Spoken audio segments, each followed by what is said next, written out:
Hello, my name is Christine Martinson, and welcome to my Litmus Live session.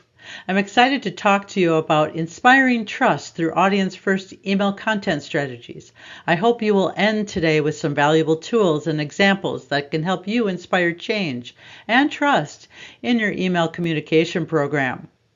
But let's not delay and hop right in. Before we get to our use cases, tools, and tips, let's start with the basics. What is audience first content and why should I care about it in my email program? Audience first approach uses your audience's interests, wants, and needs as drivers to produce content that speaks to them directly. It can help you differentiate your content from mass marketing communications and build relationships with your audience. Audience first content drives the most relevant content to the right person at the right time. When we deliver this tailored content, it can drive increased engagement, aka higher click rate and conversions, while building trust with not only your audience, but also with email providers such as Yahoo, Gmail, Apple Mail. Your brand will be stronger and more identifiable as well. Tailoring content will not only delight customers, but it will also increase the likelihood of them to become advocates and to share your content with others. Let's not forget about deliverability, though. All of these previous factors lend a hand with your sender reputation and deliverability, and who doesn't want this bonus as well? Finally, custom audience-focused content creates excitement about your products, services, and it increases your credibility. So you're probably saying, I want all of this, but how do we do it? Let's start in the inbox, where first impressions do indeed matter. We cannot forget the little things we do at the beginning can and will have a big impact. The three areas of your first impression in email include your sender name, the subject line, and your pre-header. These elements work together to bring recognition, build trust, and entice engagement. They each play their part, and to get the most out of this welcome committee, I have a few tips to share with you. Make sure your subject lines and pre-headers are concise and to the point, because most desktop inboxes display about 60 characters and mobile devices only 25 to 30. Using the pre-header and subject line together, we can make the most out of this very limited real estate. Use power words to create curiosity, build trust, and drive urgency. Cater to your user's emotion to drive that engagement. If you're using personalization, such as first name, keep it at or near the beginning to avoid it being cut off or lost. Be clear in your message, offer, or content, making sure to avoid repeating the same subject lines, words, phrases in multiple campaigns to the same audiences. And be strategic with your sender names. They are tied to your trustworthiness and brand recognition, which we get through consistent usage and message segmentation. Segmentation will help you optimize your email sender name. In general, different types of emails your company sends should have different sender names. This will help your audiences instantaneously categorize your emails. For example, for a transactional alert, try saying alerts at ABC Company. For an individual employee email like an advisor or doctor, say doctor name at ABC Company. And for general marketing campaigns, use a consistent company-based naming convention like 1-800-ABC Company at abccompany.com. Over time, paying this close attention to your sender name is an essential part of optimizing your first impressions. Now that we've nailed our first impression, let's think about what we want to say and how we're going to say it. Writing email content and copy can be very intimidating, but you don't have to reinvent the wheel or drive yourself insane trying to develop perfect copy. Copywriters use tricks and tools to kickstart the creative process all the time. We have a few common formulas for content creation right here. As we look through these, remember, while it's important to explain features of your product, the magic happens in connecting the features with the advantages and benefits they bring to your customers. So let's start with the FAB formula, feature, advantages, benefits. You want to touch on your product's bells and whistles, but your primary focus should be on why your audience would find your product beneficial. Describe the features that make your product or service unique, then why those features matter, and what advantages they bring to the table. Finally, outline how that translates to your audience. For example, when promoting a vacuum cleaner, you could describe the powerful motor as a feature. Explain that it makes cleaning quick and efficient as the advantage. The benefit would be the customer has more time to do what they love, which probably is not vacuuming. This is a simple, straightforward formulas that work for most companies. Next, we have the PAS formula, problem, agitator, solution. This is a fast and easy way to explain your value proposition and hit on the audience's pain points. Simply acknowledge and state the pain point. Next, use the content to shine a light on the problem. Agitate it. Finally, step in as a hero and present to your audience how your product or service can save the day and solve their problem or problems. For example, say the problem is data security. Agitation could be negative consequences of a data breach that already happened or will happen. And the solution would be your product or service stepping in to save the day or protecting the company. This formula outlines a solution-based approach. Now, if you're looking for a classic formula that coordinates well with marketing funnels, then this last formula is a match for you. The AIDA, attention, interest, desire, action formula helps audiences to take action and move from their inboxes to the next step in the conversion path. It is very clear and starts with capturing the audience's attention, perhaps with a catchy headline or eye-grabbing graphic. Then stirring that interest and excitement with your content before building on that connection by outlining benefits, advantages, if they act now. And then simply tell them the steps they need to take to capture this offer or opportunity. For example, a company announces a new product is coming. They share interest by sharing what the product is. They build desire by showing how this product fills existing gaps or has brand new features that will benefit your life. Then it comes time for action. They drive the audience to act and talk about how to acquire the product. This works very well for unveiling new products or new features. Now that we know what structure we want to use in our email content, it's time to step into your audience's shoes.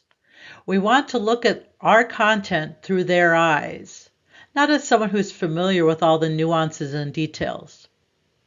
We need to build a connection to our audience, and we can do that by answering some simple questions.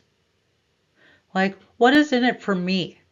Are there instant benefits like money off? Short-term benefits like exclusive access to a limited time offer? Or long-term benefits like ease of use or future time or money savings? And why should I care? Does it solve any problems for me, my family? Does it make my life more convenient? And how does it solve these problems? Is it fast, convenient? Because I need my problem solved now. How is this product or service relevant to me, my company, family, or life? And what do you want me to do to collect on this offer? What immediate action do I need to take? Do I click this CTA and fill out an application?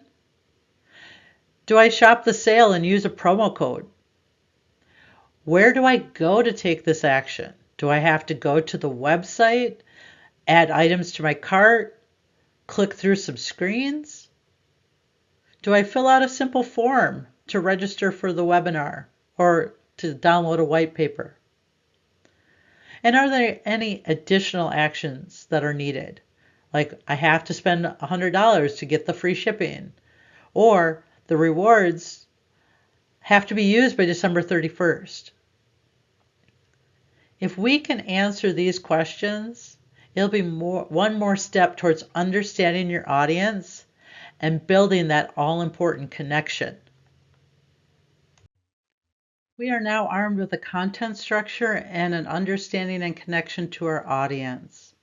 It is time to enhance our content with markers and roadside to guide and drive our audience to engaging with our content and offers. Popular markers would be headlines, images, and call to actions. Headlines are like street signs. They grab attention like a freeway exit sign, spark curiosity like that historical site marker in 1 mile, or provide vital details like hospital, turn right. Everyone focuses on the hero headline, rightfully so, but just as important for guiding someone through the content are the body copy and CTA headlines. They catch the reader's eye at important stops along your content path and can avoid the reader from getting lost and leaving the email. Images are markers of a different style that can go beyond mere aesthetics. They can connect to your audience, stir emotion, and build your brand. Photography brings real life into your content and builds a connection to your audience. Illustrations and animations add fun and entertaining visuals to your messaging. Iconography is handy to make lists and other content more interesting. But images of all types enhance your content. But be careful not to overload your email with them. That can actually have the opposite effect. Lastly, we have call to actions or CTAs. They are more than just pretty buttons or practical links. They need a defined strategic purpose. These are the portals the user takes for their next step in their journey. We need to start with identifying the real purpose behind your CTA. What do I want the audience to do? How will they know what to do? And why should they do it? So we start with making sure that we're on brand. Company and brand recognition takes time to build, but it is a block to audience trust and loyalty. We need to construct a brand strategy for our CTAs with colors, how we're going to use it, and what language. When you consistently use the same branding, colors, language for your buttons and links, then you are training your users to be able to quickly spot that engagement opportunity. Which leads to a key when training your users on what to expect. Be consistent. A CTA's shape or the style of text links should be consistent throughout your program. This consistency works hand in hand with staying on brand to build expectations for our audiences. Use widely accepted email consistency such as blue hyperlinks to your benefit. We all already know the blue text usually denotes a hyperlink. This general knowledge makes it easy for users around the world to recognize hyperlinks without guesswork. So don't use the hyperlink blues for non-action items, such as headlines or body copy, if it's not clickable. There are many opportunities to make your email stand out, but don't confuse your audience in the process. We should also take the time to make sure our CTAs are accessible. To do this, we should avoid fancy script fonts that are hard to read. We should set expectations and use a CTA headline if necessary to be clear what happens when the user clicks that CTA button. Do not depend on color alone for our CTAs. Use button shapes, underlining, and bolding to assist users that need it. We should focus on two forms of color contrast when creating a CTA button. The contrast between the button color and the background, and the contrast between the button text and the button color. CTAs are drivers, so we must take our time developing a thoughtful approach to them. So with path markers such as these working together, even longer emails can be successful. It provides us the opportunity to walk the audience to the end goal of engagement or conversion. Also, it allows us to continue to build that connection with our audience. When talking about connections, I think it's very important to understand how our content can impact our deliverability and trust with email providers. The relationship between content and deliverability is complex. There's so many nuances, and the impacts are often missed because they can be slow to come to our attention. It can take weeks or months to surface, and they're less concrete than technical elements of deliverability like sender reputation, IP warming needs, DMARC, and so on. So I wanted to share a use case about content and deliverability with you. At my company in late 2023 and early 2024, we noticed increasingly concerning metrics such as lower open rates and click rates, along with increasing spam rates. We were a bit puzzled as our unsubscribe rates were at a healthy level. So we dug into potential causes. We started monitoring our spam rates more closely, only to see them still increasing. This bumped even higher when Gmail and Yahoo implemented their deliverability requirement changes in April of 2024. We finally looked at our situation and realized these impacts actually started 6 months earlier. Very slowly they started and grew. We had always had strong deliverability based on our technical components, so we're confused and concerned. So we switched our focus to content after checking all our technical components. Deeper analysis of the campaigns that were flagged, we discovered a few commonalities in their content. We were reusing content for our emails or resending entire journeys to the same audience without refreshing the content or making the content audience first. Also lacking was our explanation of the benefits of the offer or personalization beyond first name. We were just doing first name. To make things even more challenging was the fact we were hitting our audience over the head with our offers over and over instead of listening to them or cultivating our content to their needs and not just ours. So we took a step back and we adjusted our approach on all of these factors to employ our audience's needs and wants into our creative. Within 6 weeks, we saw a positive impact on our deliverability. Our spam rates dropped significantly. Less campaigns were impacted by huge numbers. We were hitting higher inbox placement. And our Google and Gmail rates had returned back into normal acceptable ranges. It was more effort to change our approach, but the impacts were worth it in a relatively short time. We're continuing these approaches today and into the future. As I mentioned with the deliverability and content relationship, we had some less than desirable results using hard sell only.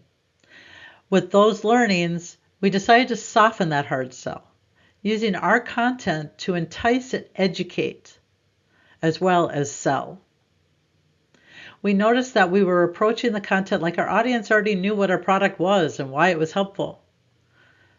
Taking a step back, we redesigned the content to test adding informational tools and resources.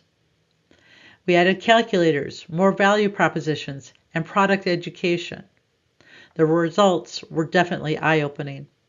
In one test, we used a calculator as the primary hero message, and it was the topmost link in the entire email. We stirred that curiosity and drove engagement. We brought a useful tool to a convenient spot for our audience to use. Continuing with the calculator, we decided to try it in a copy block as a text link to see if people were really interested in it, or was the hero placement the only driver? Let's make it harder to find. Turns out they were interested in the calculator.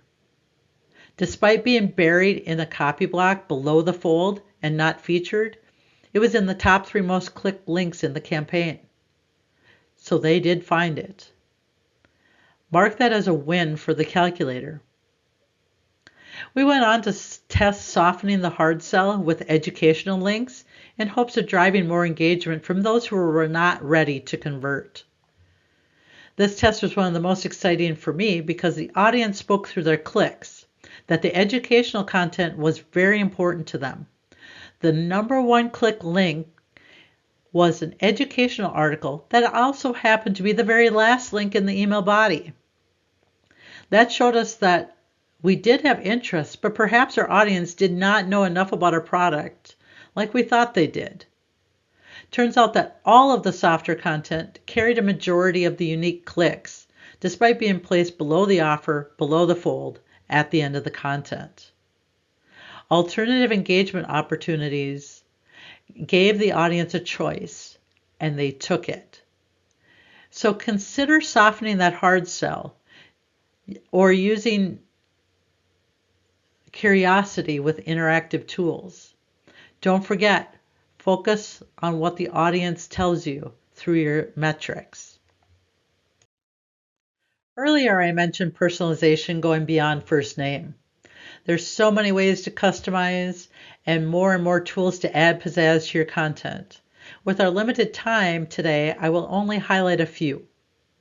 We can use our audience data to personalize content such as imagery, like photos based on a season, demographics or buying history, personalized topics, articles, white papers based on our audience interests and needs, special offers like for cart abandonment, win-back campaigns, or frequent buyer specials. The options are vast for this type of customization, but they're not our only options. Other options we have are time-driven content or interactive content. Time-driven examples would be a countdown timer or send time optimization. Countdown timers can drive that urgency to act by triggering FOMO. Send time optimization tools can help you get in front of your audience at the best time for them, despite their crazy busy schedules or being in different time zones. Interactive content is often called gamifying content. We want to engage and interact with our audience to build that connection, drive their interest, or get their thoughts. Humans love to share thoughts, assign ratings, or have their voice heard. Interactive content gives us a way beyond our traditional methods to engage our users. There's so many options for personalization, and my company took this to heart and implemented some of these techniques. Here's some learnings we had when we started using a sentiment tracker and a countdown timer. Let's start with the sentiment tracker. We really wanted a way to figure out what content resonated with our audiences, what articles were useful or not. The results have shown sentiment trackers increased the engagement with our emails and also helped us identify and determine what articles were good to reuse for email and other channels, and what other topics we needed to revisit or even rewrite. Adding feedback directly from your audience is invaluable in your content creation process. We've expanded our usage of the sentiment tracker across the company's many business lines as a result of this successful test. And while we were testing, we decided to increase the sense of urgency with some of our banking product offers by using a content countdown timer. This test actually surprised us some when the results showed a lower click rate when we used a countdown timer.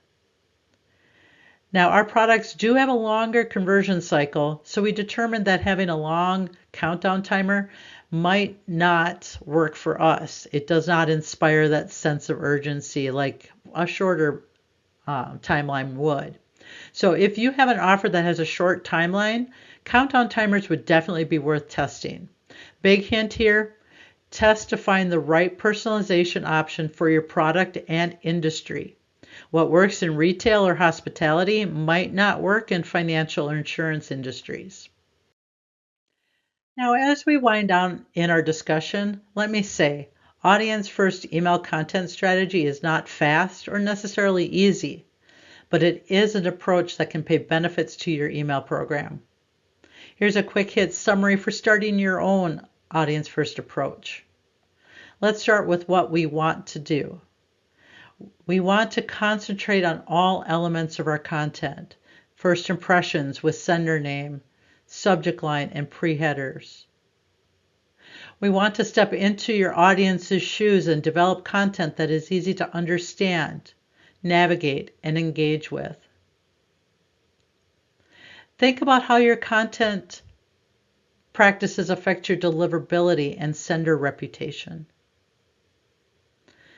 Use personalized, unique content with every send that aligns with your industry. And don't forget fun tools like calculators. Finally, take a look at those hard sells. See if you can soften them by adding softer content that's engaging and educational. Now, with the good, there's always the bad. So here are the things we really want to avoid. Do not ignore the importance of your sender names. Avoid having too many varieties. It is tempting to just resend the same creative again and again. Try to avoid that for your audience's sake and your deliverability's sake. Not taking the time to ask questions from your audience's view or using a formula for your content creation. These tools can help you understand your audience and create very relevant emails. Now, we all love our products and services, but do not assume that your audience knows the jargon, your features, or benefits. And last but not least, avoid using hard sell only or content without personalization. We want engagement and conversations. So let's use all the tools at our disposal to drive the audience to want to interact with our emails. So remember, tailoring content does take more work, but it can help us build a connection to our audience, which will build trust, drive engagement, and improve our deliverability. I want to take the time to thank you for joining me today to learn how to build a healthy circle of audience engagement, increased deliverability, and building audience trust through audience first email content strategies. I encourage you to reach out via Slack channels with your questions during Litmus Live or connect with me through LinkedIn in the future. Thank you again and have a wonderful day.